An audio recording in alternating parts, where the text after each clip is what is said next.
বাড়িতে যদি অতিরিক্ত কাঁচা কলা পড়ে থাকে, খেয়েও খাওয়া যায় না, তাহলে এভাবে যে কোনো কাঁচা কলা দিয়ে চিপস বানিয়ে নিতে পারবে। আর তা কিন্তু অনেক দিন পর্যন্ত সংরক্ষণ করে রাখা যাবে। আর এটা হবে কিন্তু একদম দোকানের মতো মুচমুচে, একদম পারফেক্ট। এই কলার চিপস বানানোর জন্য এখানে দেখো কাঁচকলা নিয়ে নিয়েছি। কলাটা কিন্তু আগে ধুয়ে নেব, দিয়ে পাতলা পাতলা করে কেটে নিয়েছি, পরে কিন্তু আর ধোয়া যাবে না। দিয়ে এবারে একসঙ্গে যাতে না লেগে থাকে সেরকম করে ছাড়িয়ে নিতে হবে, কারো গায়ে যেন কেউ না লেগে থাকে। এরকম করে আলাদা করে নিতে হবে। আলাদা করে নেওয়ার পরে এরপরে কড়াইতে আমি তেলটা বসিয়ে দেব। তেলটা গরম হতে হতে ততক্ষণে আমি একটা গুঁড়ো মশলা শুকনো রেডি করে নেব। এখানে আমি নিয়ে নিচ্ছি প্রথমে বিট লবণ, আর নিয়ে নেব হলদি পাউডার আর লঙ্কা পাউডার। যতটা পরিমাণ চিপস বানানোর জন্য কলা নেবে সেই রকম অনুযায়ী পরিমাণটা বুঝে কিন্তু নিতে হবে। নিয়ে সবগুলো একসঙ্গে মিশিয়ে নেব।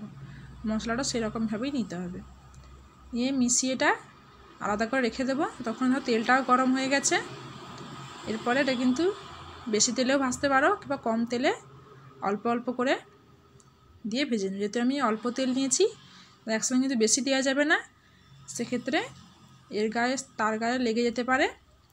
তাই অল্প অল্প করে কম কম করে ভেজে ভালোভাবে যখন বাদামি বর্ণে হয়ে আসবে, বেশি কিন্তু ফ্রাই করা যাবে না, সেক্ষেত্রে তেতো লাগবে। তাই এরকম বাদামি হালকা হালকা হয়ে আসলেই নামিয়ে নিতে হবে। দিয়ে ভালো করে ছেঁকে নেব।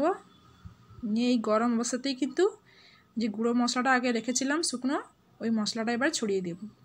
এরকম করে কিছুটা কিছুটা করে ভাজতে হবে। আর ওই গরম মশলাতেই কিন্তু মশলাটা দিয়ে দিতে হবে। তাহলে কিন্তু ভালোভাবে মশলাগুলো এদের গায়ে ভালোভাবে চিপসের গায়ে লেগে যাবে। দেখো একইভাবে এরকম করে সবগুলো ভেজে নিয়েছি। নিয়ে এরকমভাবে মশলাগুলো ছড়িয়ে দিচ্ছি। দিয়ে ভালো করে সব মশলাগুলো চিপসের গায়ে ভালো করে মিশিয়ে নেব। নিয়ে নিলে দেখো রেডি। এভাবে একবার বানিয়ে দেখো। এটা কিন্তু অনেক দিন পর্যন্ত খেতে পারবে, মুচমুচে থাকবে, সুন্দর থাকবে। আর বাচ্চারা কিন্তু যখনই আবদার করবে এইভাবে কিন্তু তাদেরকে দিয়ে দিতে পারবে।